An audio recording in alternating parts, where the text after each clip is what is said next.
गुरूंचे केलिया स्मरण, होय सकळ विद्यांचे अधिकरण.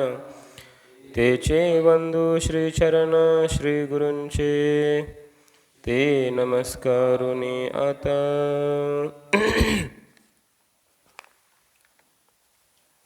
कठोपनिषद अध्याय 2 वल्ली 3 मंत्र 2.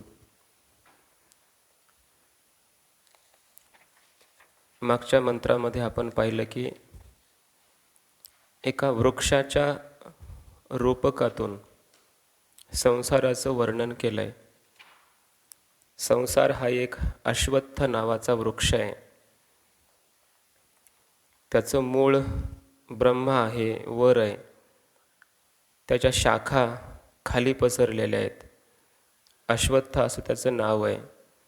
आणि तो सनातन आहे, कारण तो अनादी आहे. आणि प्रवाह रूपाने अनादी असल्यामुळे ब्रह्मज्ञान होईपर्यंत तो असाच राहतो. बदल होत राहतो, पण याचा पूर्ण नाश होत नाही. अशा प्रकारचा म्हणून त्याला सनातन असं म्हटलं आहे. याच्यावर भाष्यकारांनी विस्ताराने वर्णन केलं आहे. याच्या फांद्या काय, याला पाणी कोणतं घातलं जातं, हा वाढतो कसा वगैरे.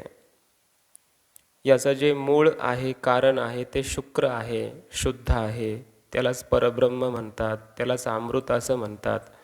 अविनाशी असं ते तत्व या जगताचं कारण आहे. तस्मिन् लोकाः श्रिताः सर्वे, सगळे लोक, पृथिव्यादी हे संपूर्ण लोक त्याच्या आश्रित आहेत, त्याच्या आश्रयाने राहतात. तदु न अत्येति कश्चन, त्याचं मात्र अतिक्रमण कोणीही करीत नाही, कारण ते सर्वांचं कारण आहे.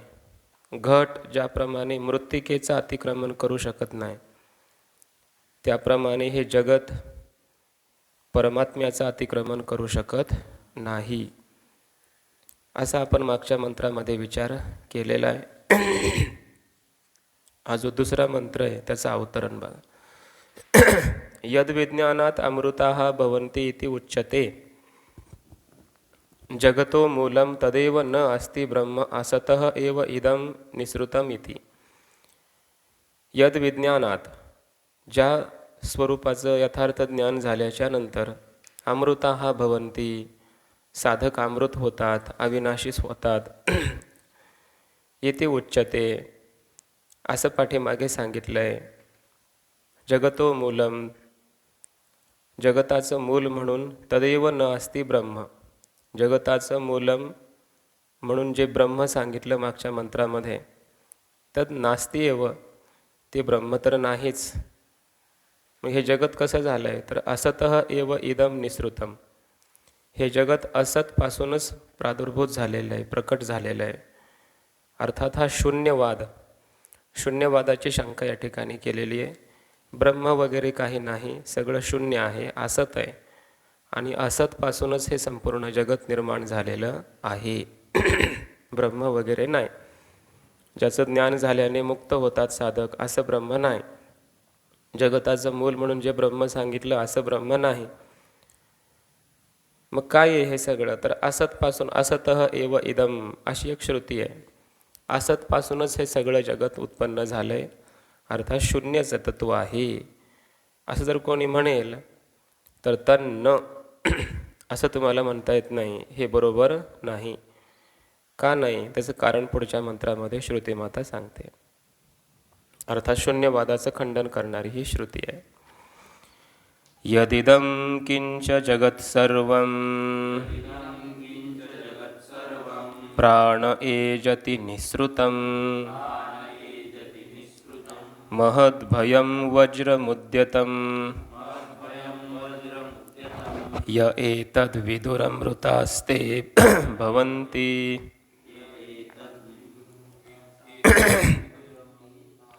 य एतद्विदुरमृतास्ते भवन्ति,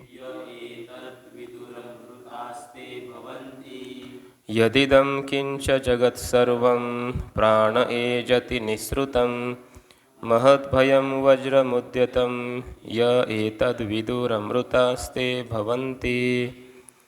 यत् इदं किंच जगत्सर्वं प्राणे एजती निसृतम. जे काही हे संपूर्ण जगत आहे, हे संपूर्ण सर्वम जगत, हे सर्व जगत प्राणे एजती निसृतम, अर्थात प्राणरूप जे ब्रह्म आहे, इथं ब्रह्मालाच प्राण असा शब्द दिला आहे. जगताचा प्राण आहे ब्रह्म.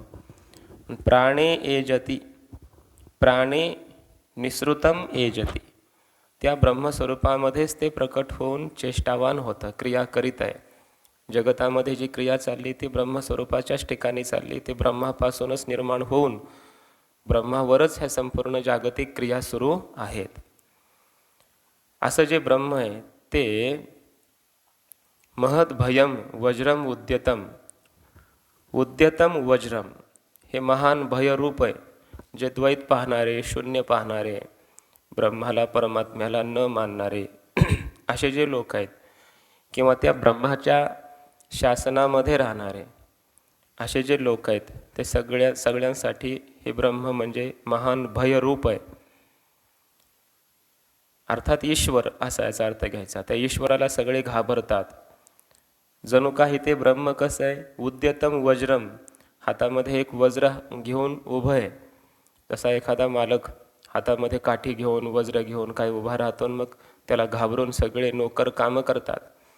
त्याप्रमाणे या ब्रह्माला, या ईश्वराला घाबरून भिवून सर्व ह्या देवी देवता आपापलं क्रिया कर्म करीत राहतात, आपल्या शासनामध्ये राहतात. त्या परमात्म्याचीच आज्ञा पालन करतात, कारण त्यांना या परमात्म्याची भीती आहे. जर हा परमात्मा आपल्यावर रुष्ट झाला तर आपल्याला त्यांना जे काही पद मिळालेलं असतं, अग्नी वायू इत्यादी देवतांना, त्या देवतांचं ते पद नष्ट होऊ शकतं.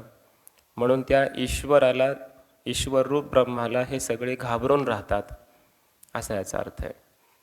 ये एतद विदुः अमृताः ते भवन्ति, जे असं या परमात्म्याला जाणतात, आपल्या अंतःकरण वृत्तीचा विषय करतात, प्रत्येक अंतःकरणाच्या वृत्तीचा साक्षी असणारं हे परब्रह्म आहे, असं जे परब्रह्माला जाणतात ते अविनाशी स्वरूपाला प्राप्त होतात, ते अमृत होतात, अमर होतात.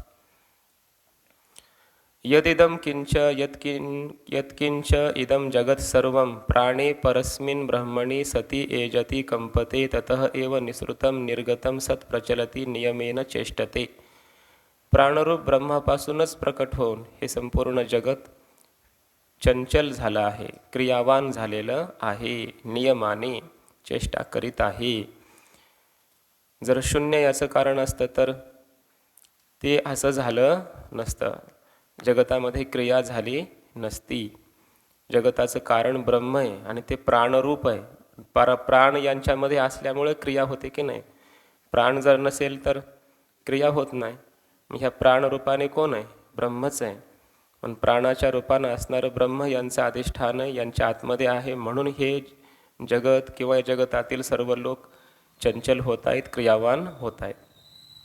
यदेवं जगत उत्पत्त्यादि कारणं ब्रह्म तन्महद भयम, जे हे जगताच्या उत्पत्ती स्थितीलयाचं कारण असणारं ब्रह्म आहे ते महान भयरूप आहे.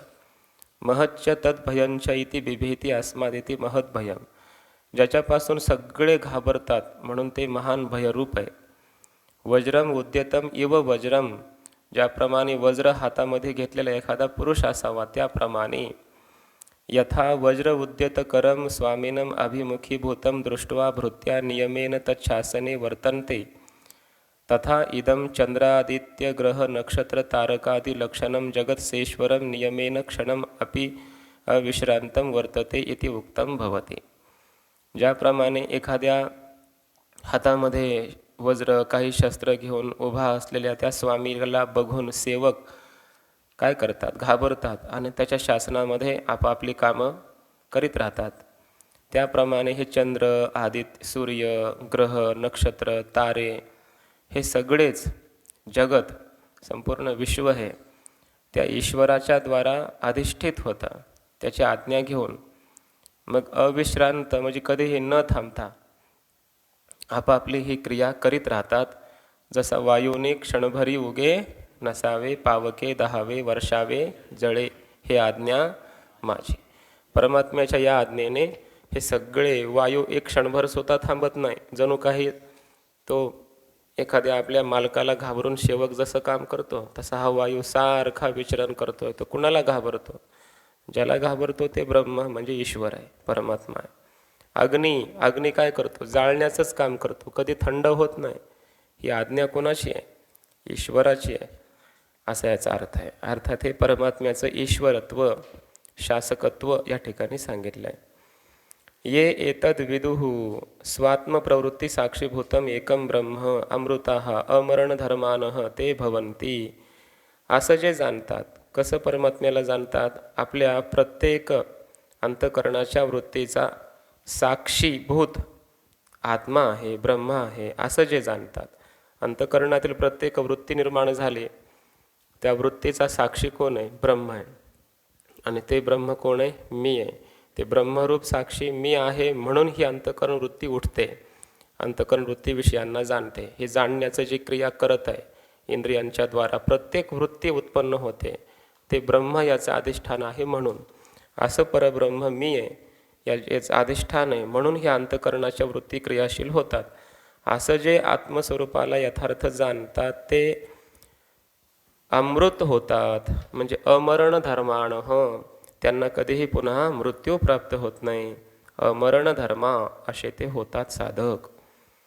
कथम तद भयात जगत वर्तते इत्याह. आता त्या परमात्म्याच्या भीतीने हे सगळं जगत कसं आपापलं कर्म करीत आहे, व्यापार करीत आहे, अशी शंका झाली असता उत्तर देत आहेत की त्या परमात्म्याच्या भीतीने ही सगळी कशी क्रिया करतात. पुढचा श्लोक आहे. भयादस्य अग्निस्तपति भयात्तपति सूर्यः भयादिन्द्रश्च वायुश्च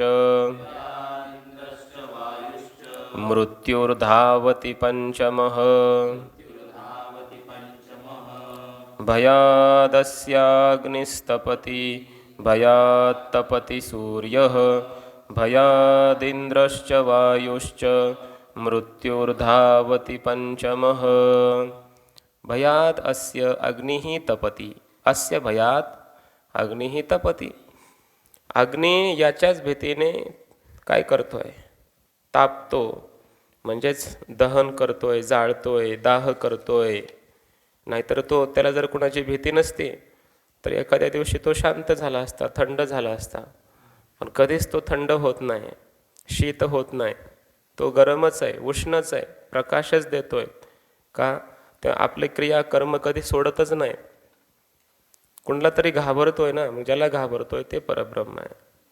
भयात तपती सूर्य हा. याच्याच भीतीने सूर्य हा तपती, सूर्य प्रकाशमान होतोय, जगताला प्रकाश देतोय, उष्णता देतोय. कोण? सूर्य.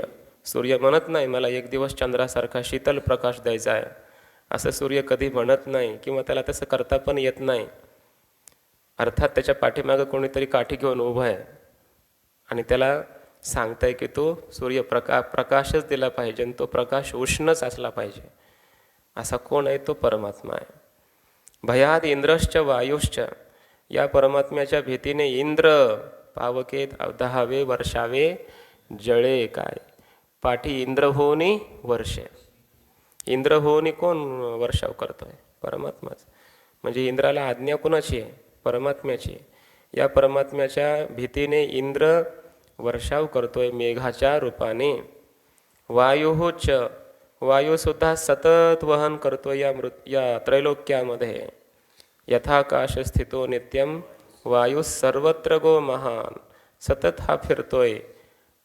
मृत्युर्धावती पंचमहा. आणि यांच्यामध्ये 5व्या नंबरचा हा मृत्यू सतत धावतोय, म्हणजे यम सतत इकडे तिकडे करतोय, धावतोय. कोण कुणाचं कर्म काय, कुणाला नरकात न्यायचंय का, कुणाला कोणती शिक्षा द्यायची, हे सगळं करणारा जो यम आहे तो स्वतः याच्याच भीतीने धावतोय. स्वतः सांगणारे यमच आहे. तिथं सांगणारे कोण आहे? स्वतः यमच आहेत. स्वतः सांगतायत मी 5वा आहे यांच्यामध्ये. पहिला कोण? अग्नी. दुसरा सूर्य. तिसरा इंद्र. चौथा वायू. 5वा मी 5व्या नंबरचा आहे.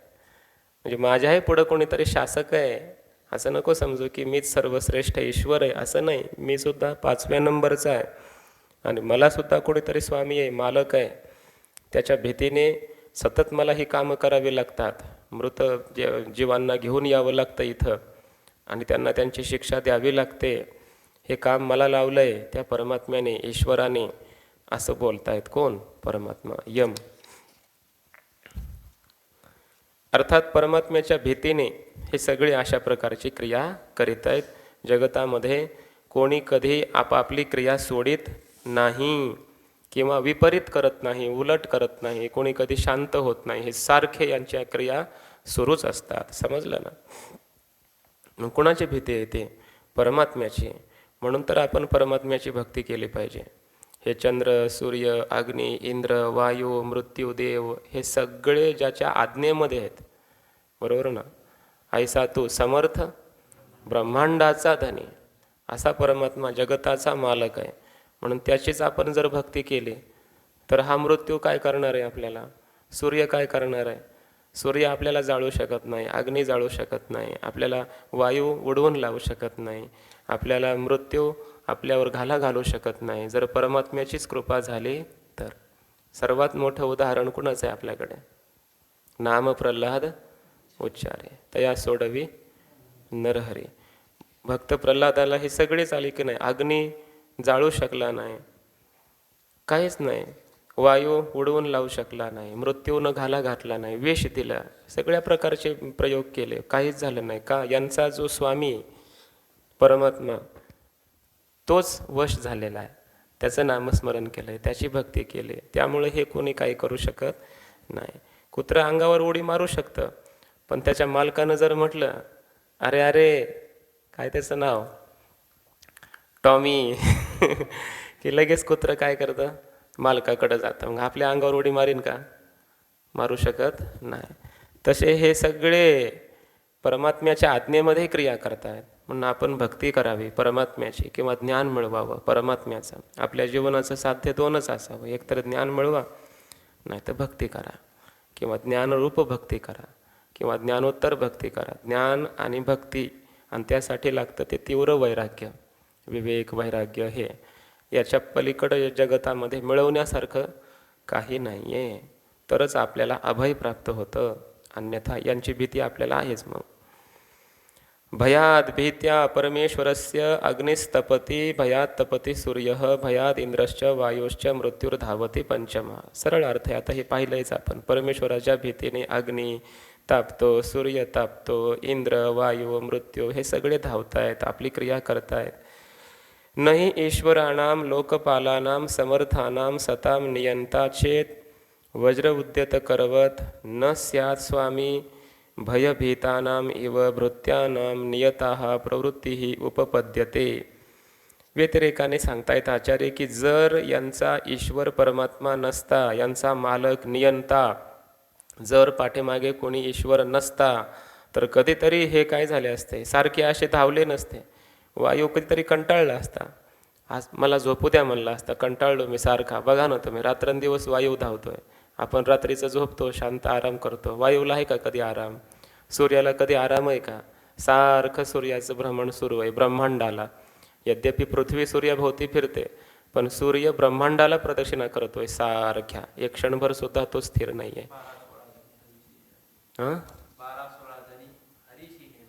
12-16 जणी हरीशी नेनती म्हणून फिरते रात्रंदिवस. सतत हे सगळे फिरतात रात्रंदिवस. 12-16 जणी म्हणजे 12 शास्त्र का? 12 सूर्याच्या, 12 द्वादश आदित्य, 16 म्हणजे चंद्राच्या कला. वा, 12-16 जणी म्हणजे चंद्र आणि सूर्य सतत परिभ्रमण करतायत. हे घाबरतात परमात्म्याला, एक क्षणभर सुद्धा स्थिर नाही. त्यांच्यापेक्षा आपलं जीवन बरं आहे की नाही? म्हणून बाबा म्हणायचे, घोले बाबा पाठामध्ये म्हणायचे, व आपलं बरं आहे उलट, हे ह्या लोकांचा मोठा संसार आहे म्हणे. ब्रह्मदेव, विष्णू, पुन्हा हे इंद्र देवता, ह्यांचा संसार आपल्यापेक्षा बारदाना, यांचा बारदाना मोठा आहे म्हणायचे. आपलं बरं आहे, आपलं छोटं आहे, आणि जास्त आपल्याला काही त्याची चिंता नसते. आपण रात्री निवांत झोपतो, पण ह्यांना रात्र नाही दिवस नाही, सारखं यांचं काम सुरू आहे. असं आहे. म्हणून आपण ह्याच्यातून हे सिद्ध होतं की श्रुतीला हे सांगायचं आहे की कुठलं तरी यज्ञ करून इंद्र होण्याचा प्रयत्न करू नका. कुठला तरी यज्ञ केला, सूर्य झाले तुम्ही, मृत्यू देवता, मृत्यूनं सांगितलं ना पाठीमागे, नाचिकेत नावाच्या अग्नीचं मी अनेक त्रिनाचिकेत चयन केलं आणि कर्म उपासनेचा समुच्चय जाणून मी अनुष्ठान केले, त्यामुळं मी मृत्यू झालो, शासक झालो, असं वर्णन. अर्थात असं काही करू नका हे सांगायचं आहे. यमालाही सांगायचं हे नचिकेताला सांगताना की मी जरी यम असलो, यम यती इति यमः, जगाला वाटतं मी मोठा आहे, पण मला माहिती आहे माझं सारखं हे कामं सुरू आहे, क्रिया सुरू आहेत, ही ड्युटी माझी सुरू आहे, मला कधीच शांत राहता येत नाही, स्थिर राहता येत नाही. त्यामुळं कुठलं तरी यज्ञ करून, उपासना करून, कर्म करून अग्नी, सूर्य, इंद्र, वायू, यम ह्या देवता होण्याचा प्रयत्न करू नका. व्हायचं आहे तर तुम्ही त्या परमात्म्यालाच प्राप्त व्हा, परमात्मा रूप व्हा. कुणाला तरी सेवक व्हावं वाटेल का? मग हे सांगतायत की आम्ही सेवक आहेत, त्यामुळे तुम्ही सेवक नका न हो, व्हायचं आहे तर स्वामीच व्हा, मालक व्हा. असं याचा असे अनेक भाव आपल्याला जिथून काढता येतात. आणि जर यांचा हा नियंता नियामक स्वामी जर परमात्मा नसता तर आचार्य म्हणतायत की मग हे सारखे असे धावले नसते. जसा स्वामी हातामध्ये काही काठी वगैरे घेऊन, वज्र घेऊन ज्याप्रमाणे त्या सेवकाकडून काम करून घेतो आणि ते सेवक काम करतात, तसे यांनी काम केलं नसतं. तसे ते सेवक बघा तुम्ही रोजानं गावाकडं लावतात रोजगाऱ्यांना, मालक जर गेला कुठं लांब दूर, बस संपलंच, मग जाग्यावरचं हालतच नाही ते रोजगारी. मग तिथंच आपलं खुरपं काहीतरी करतात, छोटंच थोडं काहीतरी काम करतात, मालक मागं उभा असल्यास फटाफट पाती लावतात. असं बरोबर आहे की नाही? असा याचा अर्थ. तसा ईश्वर यांच्या पाठीमागं जर नसतात, ह्यांनी कामं केले, ज्या अर्थी सारखं धावत, याचा अर्थ कोणीतरी ह्यांना स्वामी मालक असला पाहिजे, आणि तो म्हणजे अनुमानिक चिंतन. याचा अर्थ असा आहे की यांचा मालक आहे, तो कोण आहे? परमात्मा ईश्वर आहे. तच्च, त्या परब्रह्माला आपण जाणलं पाहिजे. आणि जर त्या परमात्म्याला, परब्रह्माला आपण जाणलं नाही तर काय होतं? पुढच्या मंत्रामध्ये श्रुती माता सांगते, इह चेदशकद्बोद्धुं प्राक् शरीरस्य विस्त्रसः ततः सर्गेषु लोकेषु शरीरत्वाय कल्पते. इह चेदशकद्बोद्धुं प्राक् शरीरस्य विस्त्रसः शरीरत्वाय कल्पते. इह चेद अशकत बोद्धुं प्राक् शरीरस्य विस्त्रसः. शरीरस्य विस्त्रसः प्राक् इह बोद्धुम अशकत चेत, असा अन्वय करायचा. अर्थात या मृत्यूलोकामध्ये हे शरीर पडण्याच्या पूर्वी, समजतंय ना, हे शरीर पडण्याच्या म्हणजे मृत्यू प्राप्त होण्याच्या अगोदरच जर तुम्ही परमात्म्याला जाणण्यामध्ये समर्थ झाले नाही, समजतंय ना, महत्त्वाचा श्लोक आहे बरं. जर तुम्ही शरीरपात होण्याच्या पूर्वीच परमात्म्याला जाणण्यामध्ये किमान समर्थ झाले नाही, ततः, तर मग त्यामुळे सर्गेषु लोकेषु शरीरत्वाय कल्पते. तुम्हाला अशा लोकांची प्राप्ती होते, अशी सृष्टी, असे लोक, असे देह प्राप्त होतात की जिथं जे लोक कसे आहेत, जन्म मरणशील आहेत, जिथं गेल्याच्या नंतर पुन्हा तुमची सुटका होणार नाही. अशा प्रकारचे देह, शरीर तुम्हाला नंतर प्राप्त होतील या जीवात्म्याला. पुन्हा तुम्हाला मुक्तीचा मार्ग मोकळा होणार नाहीच. पुन्हा पुन्हा तुम्ही ते शरीर प्राप्त करण्यासाठी अशा योनीला जाल की जी योनी तुम्हाला जन्ममरणातच ठेवणार. तिथं तुम्हाला मुक्त होण्याची शक्यता नाही, कारण मानवी देहातच मुक्त होता येतं ना. इतर तुम्ही पशु पक्षी या योनीला गेले, तिथं आहे का मुक्त होण्याची शक्यता? मग तुम्हाला अशा योनी मग पुन्हा प्राप्त होतील. खंती ते न करा होणे गाढव कुत्रा. पुढं गाढव झाले, कुत्रे झाले, डुकरं झाले, ही योनी मिळाली, प्राप्त झाले, तिथं तुम्हाला मुक्त होता येईल का? मग नाही मुक्त होता येणार.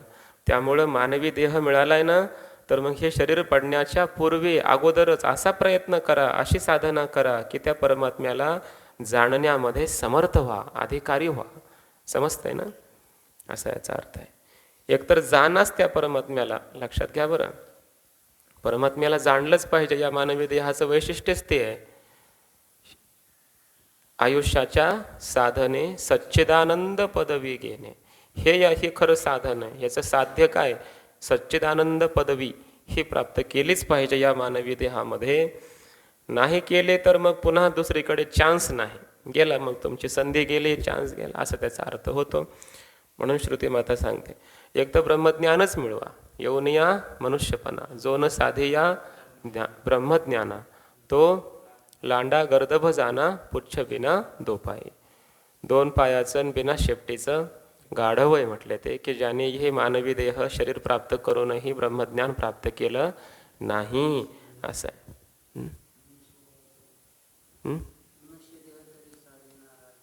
हा, मनुष्य देह तरी साधी नारायण, नाही तरी हीन पशु होणे. नाहीतर तू पशुपेक्षा हीन, कारण ते तरी पशु आहेत, त्यामुळे त्यांना परमात्मा प्राप्ती करता येत नाही. तू मानव असून जर परमात्मा प्राप्ती केली नाही तर तू पशुपेक्षा हीन असा मानल्या जाशील, आणि तुला पुन्हा ह्या पशु येऊनच प्राप्त होतील, असा अर्थ आहे. म्हणून एक तर ब्रह्माला जाणावं, नाही तर किमान अशी साधना करावी, अशी तपश्चर्या करावी, असा विवेक वैराग्य धारण करावं की किमान आपण त्या ब्रह्मज्ञानाला योग्य होऊन मरावं. समजतंय ना? अशक्तचा अर्थ काय? तुम्ही जर समर्थ झाले नाही तर, म्हणजे समर्थ तरी व्हा हे सांगायचं आहे. किमान ब्रह्मज्ञान प्राप्त करण्यासाठी योग्य अधिकारी तरी होऊन मरा. म्हणजे पुढं तुम्हाला जन्म भेटलाच तर गर्भातच वामदेवासारखं ज्ञान व्हावं. गर्भात नाही झालं तर किमान पुढच्या जन्मात ज्ञान व्हावं. बरोबर ना? भरतस्य त्रिजन्मभी वामदेवस्य एकेन जन्मना. वामदेवाला एका जन्मात ज्ञान झालं, पुढच्या भरत राजाला 3 जन्मात. किमान असं तरी व्हावं. किमान तुम्ही असे अधिकारी व्हा, साधना भजन करीत करीत करीत तुमचा देह पडावा. भले तुम्हाला मोक्ष नाही भेटला तरी पुढच्या जन्मात तरी तुम्ही मुक्त व्हाल, त्याच्या पुढच्या जन्मात तरी व्हाल, असा याचा अर्थ आहे. म्हणजे किमान साधना तरी करा,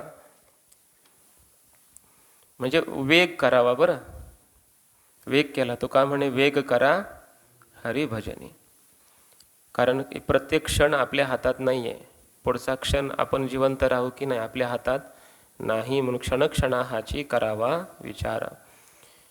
इह जीवनेव छेद अशकत शक्नोती शक्तः संजानाति इति एतत् भयकारणं ब्रह्म बोद्धुम अवगंतुम प्राक् पूर्वं शरीरस्य विस्त्रसः अवस्त्रंसनात् पतनात् संसार बंधनात विमुच्यते. इह म्हणजे जिवंत असतानाच या देहामध्ये. आपण जोपर्यंत जिवंत आहेत ना तोपर्यंत आपल्याकडे फार मोठी संधी आहे. जर तुम्ही जिवंत असूनही अशकत, समर्थ नाही झाले, म्हणजे न शक्नोती शक्तः संजानाती, अर्थात तुम्ही जिवंत राहूनही शरीरपात होण्याच्या पूर्वी परमात्म्याला जाणण्यामध्ये समर्थ झाले नाही. सूर्यादिकांना ज्याची भीती आहे, त्या भयाचं कारण असणारं जे ब्रह्म, त्याला जर तुम्ही जाणलं नाही, संजानाती म्हणजे नाही जाणलं यथार्थ त्याला, तर मग काय होतं? शरीर पाडण्याच्या पूर्वी विस्त्रसह म्हणजे अवस्त्रंसनात पतनात. पतन म्हणजे शरीरपात होण्याच्या पूर्वी जर तुम्ही त्याला जाणण्यास समर्थ नाही झाले तर संसार बंधनात विमुच्यते, म्हणजे संसार बंधनातून तुम्ही मुक्त होणार नाही.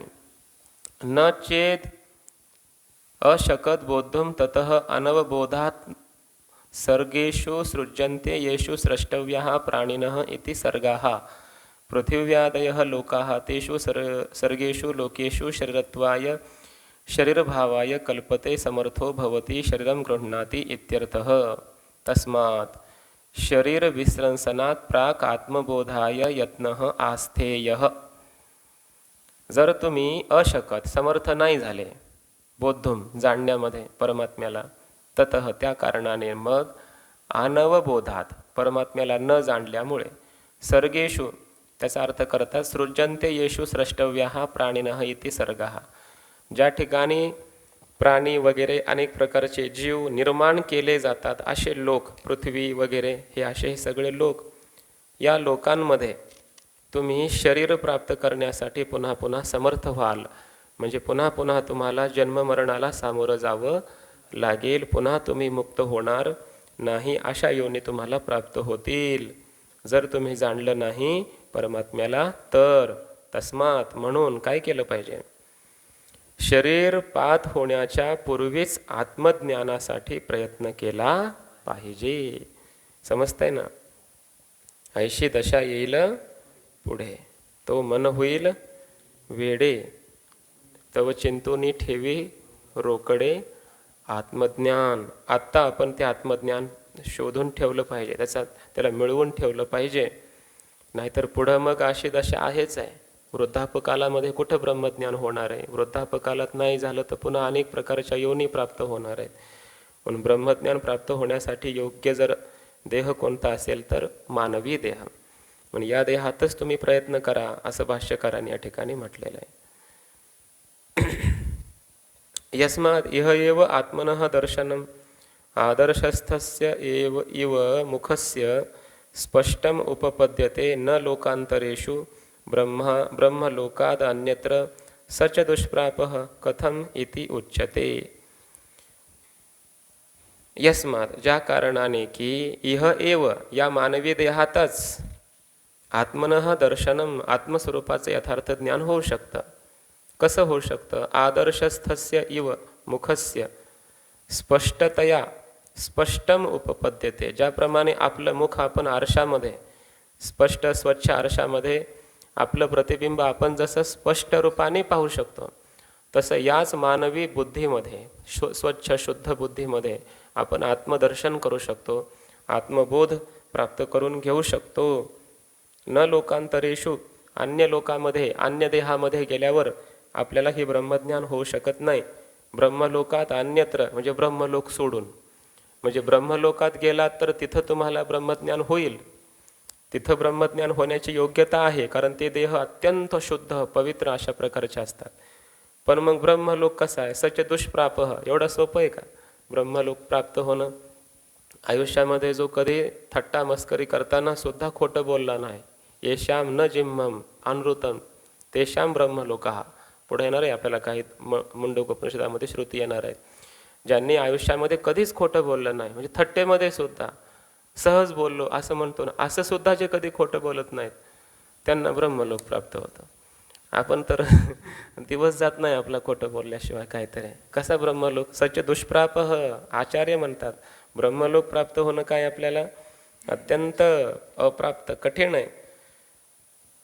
म्हणून काय करा बरं, मानव देह तर मिळाला आहे ना. मग आता मग ब्रह्मज्ञान प्राप्त होण्यासाठी दोनच स्थान आहेत, दोन देह आहेत. एक ब्रह्मलोकात तरी जा, तिथं तुम्हाला स्वच्छ ज्ञान होतं ब्रह्मस्वरूपाचं, होऊ शकतं. नाहीतर मृत्यूलोकात मानवी देह प्राप्त आहे. दोन्हीपैकी आहे. मग ब्रह्मलोक तर प्राप्त होणं आपल्याला कठीण आहे, कधी मिळायचा? त्यापेक्षा मानव देह तर मिळालेलाच आहे. मग त्यामुळे तुम्ही काय करा, या मानवी देहातच आत्मस्वरूपाचं ज्ञान प्राप्त करून घ्या. अशा प्रकारे पुढच्या श्रुतीमध्ये श्रुतीमाता कथन करीत आहे. बघा, फार छान श्लोक आहेत बरं. हे पाठ करायचा हा पुढचा श्लोक पण, हे मागचे पण 2-3 श्लोक पाठ करायचे. यथादर्शी तथात्मनी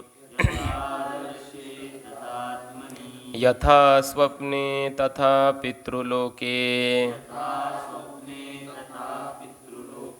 यथाप्सु परीव ददृशे तथा गंधर्वलोके छाया तपयोरिव ब्रह्मलोके यथादर्शे तथात्मनि यथा स्वप्ने तथा पितृलोके यथाप्सु परीव ददृशे तथा गंधर्वलोके छाया तपयोरिव ब्रह्मलोके. कोणत्या लोकामध्ये आत्मदर्शन कसं होतं त्याचं वर्णन या मंत्रामध्ये केलेलं आहे. यथा आदर्शे तथा आत्मनी. ज्याप्रमाणे आरशामध्ये आपलं स्वच्छ प्रतिबिंब आपल्याला दिसतं, त्याप्रमाणे आत्मनी म्हणजे बुद्धौ असा अर्थ येतं. तर त्याप्रमाणे या मृत्यू लोकामध्ये आपल्या मानवी बुद्धीमध्ये की जी बुद्धी आचार्य शास्त्र यांच्या उपदेशाने सुसंस्कृत झालेली आहे, शुद्ध झालेली आहे, पवित्र आहे, अशा प्रकारच्या तीक्ष्ण सूक्ष्म एकाग्र अशा बुद्धीमध्ये आपल्याला यथार्थ शुद्ध स्पष्ट ज्ञान होतं आत्मस्वरूपाचं. कसं होतं? जसं आरशामध्ये आपलं प्रतिबिंब स्पष्ट प्रतीतीला येतं, तसं बुद्धीमध्ये आत्मदर्शन आपल्याला स्पष्ट रूपाने होतं या मानवी देहात, या मानवी बुद्धीत. समजलं? यथा म्हणून बुद्धीचे वैभव अन्य नाही तुझे. त्याचं कारण हे यथादर्शे तथा आत्मनी, यथा स्वप्ने तथा पितृलोके. ज्याप्रमाणे स्वप्नामध्ये अस्पष्ट अशा प्रकारचं दर्शन होतं आपल्याला, त्याप्रमाणे पितृलोकामध्ये, पितरांचा जो लोक आहे पितृलोक किंवा त्याला स्वर्गलोक असंही म्हटलं जातं, स्वर्गामध्ये किंवा पितृलोकामध्ये कसं होतं आत्मदर्शन? तिथल्या लोकांना आपले आत्मस्वरूप दर्शन कसं होतं? जसं स्वप्नामध्ये काही संगती असते का? एका क्षणामध्ये आपण काहीतरी इथं आहोत तर क्षणामध्ये लगेच मुंबईला गेलो, क्षणातच लगेच कुठं अमेरिकेला गेलो, कुठं स्वर्गालाच गेलो, कुठं आहे का ते काही शुद्धता स्पष्टता आहे का त्याच्यामध्ये? काहीच नसते. जसं अस्पष्ट दर्शन स्वप्नामध्ये असतं त्याप्रमाणे पितृलोकामध्ये आत्मस्वरूपाचं दर्शन स्पष्ट होत नाही, अस्पष्टच असतं. यथा अप्सु परेव ददृशे तथा गंधर्व लोके. ज्याप्रमाणे अप्सु म्हणजे पाण्यामध्ये आपलं प्रतिबिंब सरळ दिसतं का? नाही दिसत, उलट दिसतं. उलट सुलट पाणी हल्लं की लगेच हलतं. त्याच्यामध्ये काय आपली माळ फीळ जशी तशी स्पष्ट दिसते का? नाही. ते एकदा असं अंधारासारखं, एकदम सावलीसारखं, थोडंसं प्रतिबिंब काहीतरी फक्त आकार दिसतो तसा, पण आपला गंध दिसला जशाच तसं सगळं दिसलं असं होतं का? नाही. अस्पष्ट असतं त्या पाण्यामध्ये प्रतिबिंब आपलं. त्याप्रमाणे गंधर्व लोकाची प्राप्ती केली तर तिथं तुम्हाला तसं प्रतिबिंबासारखं आत्मदर्शन होणार, म्हणजे यथार्थ होणार नाही, शुद्ध स्पष्ट दर्शन होत नाही. यथा अप्सु परिददृशे इव असा अन्वय करायचा. परिव ददृशे आहे ना, परिददृशे इव. जसं तुम्ही पाण्यामध्ये आपलं प्रतिबिंब पाहता तसं तुम्ही गंधर्व लोकामध्ये आत्मस्वरूपाला पाहता, म्हणजे तिथं तुम्हाला अस्पष्ट असं आत्मस्वरूपाचं दर्शन आहे.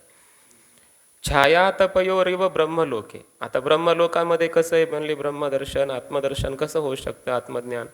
छाया आणि आतपाप्रमाणे. ज्याप्रमाणे अंधार आणि प्रकाश यांचं स्पष्ट ज्ञान होतं की नाही, हा अंधार आहे हा प्रकाश आहे, स्पष्ट ज्ञान होतं. तसं हे जगत मिथ्या आहे आणि ब्रह्म सत्य आहे असं यथार्थ दर्शन शुद्ध स्पष्ट रूपाने ब्रह्मलोकामध्ये होऊ शकतं. मग ब्रह्मदर्शन होण्यासाठी दोनच लोक आहेत, एक तर मृत्यूलोक आणि मृत्यूलोकामध्ये मानवी बुद्धी बरोबर, किंवा ब्रह्मलोक.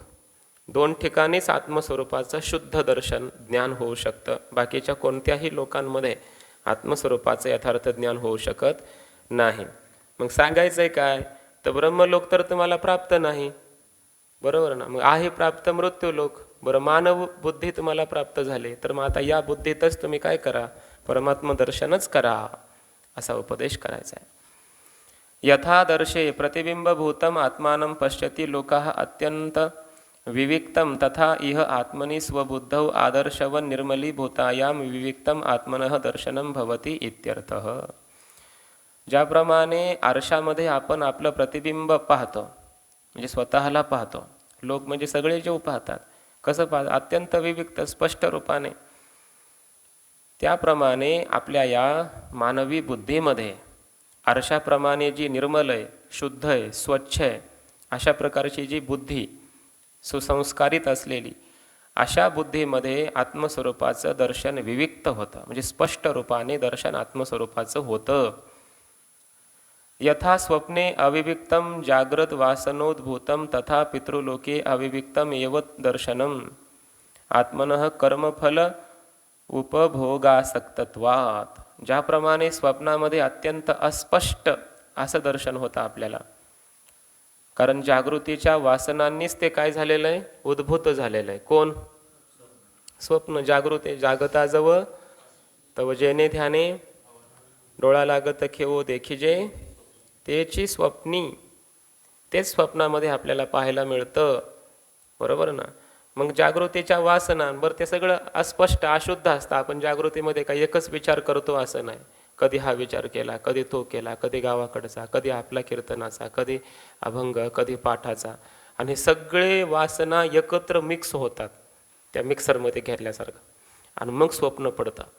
समज मग ते स्वप्न पण तसंच अस्पष्ट असतं. सगळं एका क्षणामध्ये तिकडं इकडं काहीतरी काहीतरी पडत राहतं स्वप्न. अशुद्ध. ज्याचं मन स्थिर जागृतीत नाही ना, त्याला स्वप्न पण चांगली पडत नसतात. हा नियम आहे बरं, विज्ञान आहे. ज्याचं जागृतीमध्ये मन स्थिर असतं त्याचे स्वप्न पण स्थिर असतात, चांगले असतात.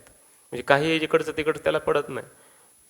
स्वप्न पण एका विशिष्ट क्रमाने व्यवस्थित शांत, त्याला स्वप्नात पण दुःख होत नाही, त्रास होत नाही, मन चंचल होत नाही. कारण जागृतीतच त्याच्या वासना कशा आहेत, स्थिर आहेत. त्यामुळं आणि जागृतीत जो अस्थिर आहे त्याचं स्वप्न पण तसंच पडतं. जागृतीत जसं चिंतन करू तसं स्वप्नामध्ये येतं. जागृतीमध्ये आपण घाबरतो कुणाला, स्वप्नामध्ये पण आपण घाबरतो. जो जागृतीत कुणाला घाबरत नाही तो स्वप्नात पण घाबरत नाही. तसं म्हटले पितृलोकामध्ये अस्पष्ट दर्शन होतं स्वप्नासारखं, अविविक्त असं होतं, म्हणजे मिश्रित असं दर्शनम आत्मनः. कशामुळे असं होतं? कर्म फल उपभोग आसक्तत्वात. कारण तिथले लोक कर्माच्या फलाच्या उपभोगामध्ये आसक्त आहेत. स्वर्गामधले लोक इथं पुण्य करून गेलेत की नाही, म्हणून तिथं ते काय, इथं काय त्यांना नसतं भेटलेलं दरिद्री मृत्यू लोकात, आणि तिथं स्वर्गामध्ये गेले. मग तिथं काय त्यांना सगळे अमृत पाहायला भेटलं, वेगवेगळ्या अशा त्या ह्याच्या चिंतामणीच्या सडका. मृत्यू लोकात जसं कधी पाहायला भेटायला नाही. मग नवीन मनुष्य मुंबईला गेल्यावर कसं पाहतो, सगळं असं इमारती हे सारखं पाहत बसतो. अमेरिकेला गेला पाहतो सारखं काही पण पाहतो असं. तसं हा इथं त्याला मृत्यू लोकात नसतं भेटलेलं काही. मग तो स्वर्गात गेला की सारखं बघत बसतो, खाऊन पाहतो, हा पदार्थ ते पाय, अमृत पिऊन पाहतो, चला फिरून येऊ म्हणतो. म्हणजे भोगामध्ये आसक्त होतो. कोण? स्वर्गामध्ये गेलेला जीव. समजत नाही का मी काय म्हणतोय? अवघड विषय नाही ना काय, जास्त असं हे झाले म्हणून म्हणलं. म्हणून स्वर्गात गेले काय? स्वर्गात जा, तंद्रीत जाऊ नका.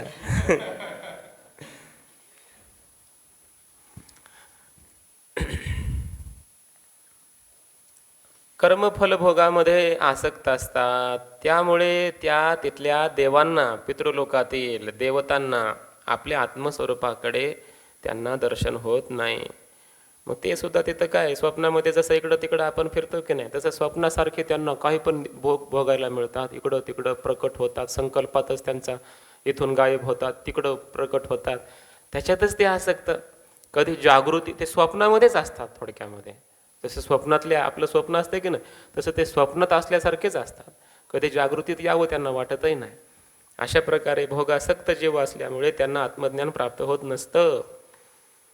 यथा अप्सो अविभक्त अवयवम आत्मरूपम परिव ददृशे परिदृश्यते इव तथा गंधर्वलोके अविविक्तमेव दर्शनम आत्मनः.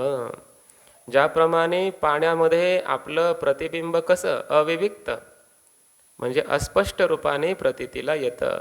हा एक अवयव, ते एक अवयव, याचा कलर असा आहे, काय दिसतं का त्या पाण्यामध्ये? काही दिसत नाही. फक्त काहीतरी अंधुक अंधुक अशा प्रकारचं प्रतिबिंब दिसतं. त्याप्रमाणे गंधर्व लोकात जर तुम्ही गेलात तर तिथं गेल्यावर तुम्हाला आत्मदर्शन होणार नाही. असं अस्पष्टच काहीतरी दर्शन होईल आत्मस्वरूपाचं, यथार्थ दर्शन होत नाही. एवंच लोकांतरेषु अपि शास्त्र प्रामाण्यात अवगम्यते. अशाच प्रकारचं अन्य लोकांमध्ये सुद्धा आत्मदर्शन होतच नाही असं शास्त्राच्या प्रमाणावरून जाणल्या जातं. इतरही काही शास्त्र प्रमाण, पुराणं वगैरे आहेत, त्यांच्या प्रमाणावरून बाकीचे जे लोक राहिले, आता चंद्रलोक घ्या किंवा बाकीचे आणखी काही जे दिव्य लोक आहेत देवतांचे प्राप्त, त्या लोकांमध्ये सुद्धा ब्रह्मदर्शन होत नाही, असं ज्ञान होऊ शकत नाही, असं जाणलं पाहिजे. छाया तपयोरिव अत्यंत विविक्तम ब्रह्मलोके एव एकस्मिन. ज्याप्रमाणे छाया म्हणजे कोण, सावली म्हणा, आणि आतप म्हणजे प्रकाश, अंधार आणि प्रकाश यांचं जसं स्पष्ट ज्ञान आपल्याला होतं, त्याप्रमाणे ब्रह्माचं ब्रह्मभिन्न पदार्थांचं यथार्थ विवेक ज्ञान ब्रह्मलोकातील जीवांना प्राप्त होतं. सच दुष्प्रापः, पण तो ब्रह्मलोक अत्यंत प्राप्त करणं कठीण आहे. अत्यंत विशिष्ट कर्मज्ञान साध्यत्वाद, त्याला विशिष्ट कर्म उपासना करावी लागते, त्याद्वारा साध्य करावं लागतं. एवढं सोपं आहे का त्याला? मगाशी सांगितल्याप्रमाणे कधीही खोटं न बोलला पाहिजे, कधीच. त्याच्या जीवनामध्ये कोणाला फसवणं कधीच नाही, फसवलंच नाही त्यानं आयुष्यामध्ये कधी कोणाला, थट्टेमध्ये सुद्धा नाही, हसत पण नाही, कोणाला कधी घाबरविलं नाही, काहीच नाही. फक्त असं शुद्ध पवित्र जीवन जगलेला जो पुरुष आहे, आणि तो इतकंच नाही तर त्यानं पुन्हा काही साधना पण, विशिष्ट कर्म, ओंकाराची वगैरे उपासना, हिरण्यगर्भाची उपासना केलेली आहे, विशिष्ट कर्म केलेलं आहे, उपासना केलेली आहे, समसमुच्चयाने केलेली आहे, तर त्यांना ब्रह्मलोकाची प्राप्ती होते. म्हणून तो दुष्प्राप आहे. तस्मात, म्हणून आत्मदर्शनाय इह एव यत्नः कर्तव्यः इति अभिप्रायः. श्रुतीचा अभिप्राय हा आहे की मग त्यामुळे आपल्याला हा जन्म जर मिळाला असेल, मानवी देह, मानवी बुद्धी, आणि या बुद्धीतही परमात्मदर्शन आरशासारखं जर होत असेल, तर आपण या जन्मातच परमात्मदर्शनासाठी अत्यंत प्रयत्न केला पाहिजे, असा याचा अर्थ आहे. समजतंय ना? प्रयत्न करावा, पण कसा? कधीतरी थोडाफार असं नाही, सतू दीर्घकाल नैरंतर्य सत्कारा सेवितो दृढभूमीही, असा प्रयत्न केला पाहिजे. अतोनात प्रयत्न केले पाहिजे. जागृती, स्वप्न, सुषुप्तीमध्ये सुद्धा चिंतन यावं. जागृतीमध्ये एवढं चिंतन करावं की स्वप्न पडावं आपल्याला. स्वप्नामध्ये सुद्धा आपल्याला हे चिंतन आलं पाहिजे, आत्मा सत्य आहे, जगत मिथ्या आहे, किंवा मी नामस्मरण करतोय, मी माऊलींच्या मंदिरात गेलोय, मी ध्यान करतोय, असं स्वप्नसुद्धा पडलं पाहिजे. स्वप्न जर आपल्याला भूताची पडत असतील तर मग समजून घ्यावं मी जागृतीत काय करतोय. समजतंय ना? असा याचा अर्थ आहे.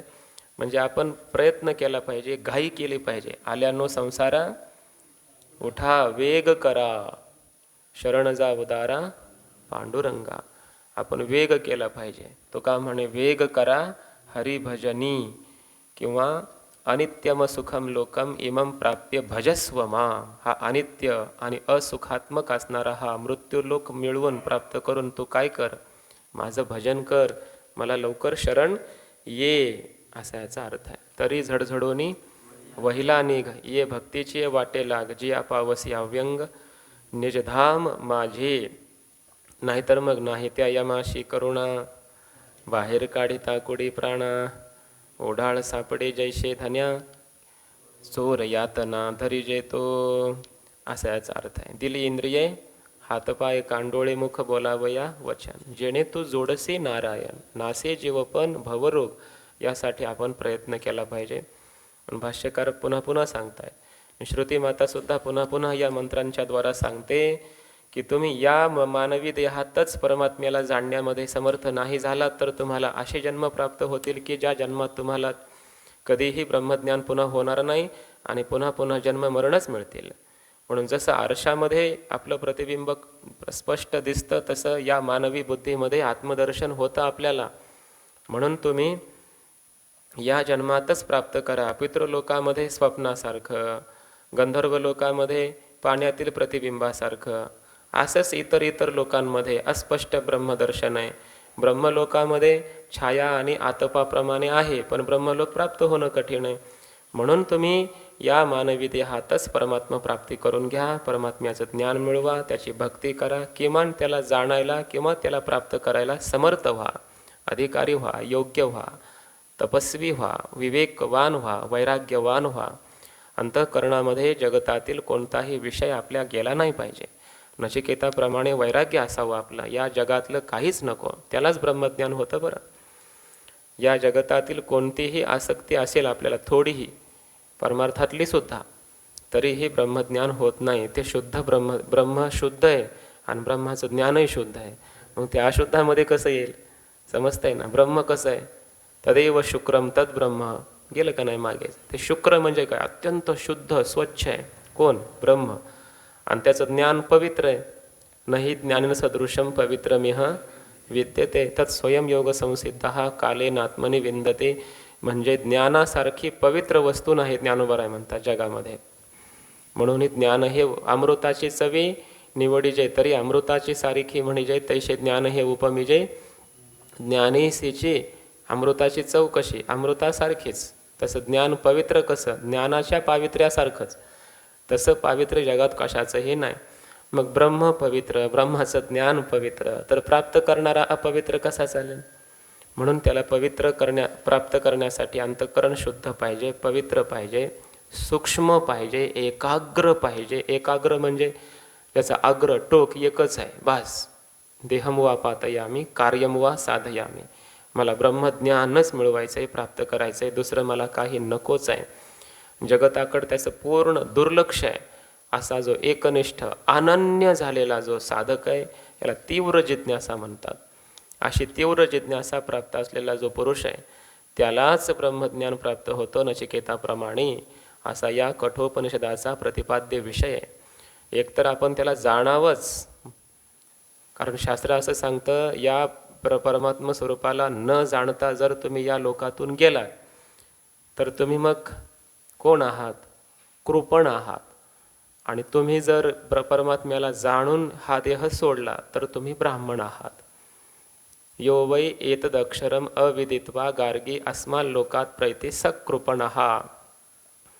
यो वै एतद अक्षरम विदित्वा अस्माल लोकात प्रैती स ब्राह्मणः. याज्ञवल्क्यांनी आपल्या गार्गीला सांगितलेला हा उपदेश आहे, शिष्याला सांगितलेला हा उपदेश आहे की या परमात्म्याला न जाणता जो गेला तो कृपण आहे, मग तो कंजूष आहे. म्हणजे काय? त्यानं ब्रह्मज्ञान प्राप्त करून घेतलं, हे ऐश्वर्य प्राप्त करून घेतलं नाही तर तो दरिद्री आहे. आणि मग त्याला हे जन्म मरण परंपरा चुकणार नाही असं वर्णन केलं आहे. किंवा पाठीमागे मंत्र गेला आपल्याला, इह चेद वेद अथ सत्यमस्ती न चेदी हा वेदीन महती विनष्टी. जर तुम्ही या मानवी देहात परमात्म्याला यथार्थ जाणलं तर तुमचं परमकल्याण झालं, न जाणलं तर महान विनाश तुमचा झाल्याशिवाय राहणार नाही. म्हणून मानवी देहाचं सार्थकत्व एकच आहे, परमात्म दर्शन झालं पाहिजे, परमात्म प्राप्ती झाली पाहिजे, यथार्थ त्याचं ज्ञान झालं पाहिजे. किमान त्याच्या या ज्ञानाला किंवा त्याच्या भक्तीला आपण योग्य झालो पाहिजे. हा उपदेश पुन्हा पुन्हा या ठिकाणी श्रुती माता करीत आहे. बाकीचा विषय दुपारच्या पाठात घेऊ. पुंडलिक वरदा हरी विठ्ठल श्री ज्ञानदेव तुकाराम माऊली ज्ञानेश्वर महाराज की जय. ओम पूर्णमदः पूर्णमिदं पूर्णात् पूर्णमुदच्यते पूर्णस्य पूर्णमादाय पूर्णमेवावशिष्यते. ओम शांति शांति शांतिः.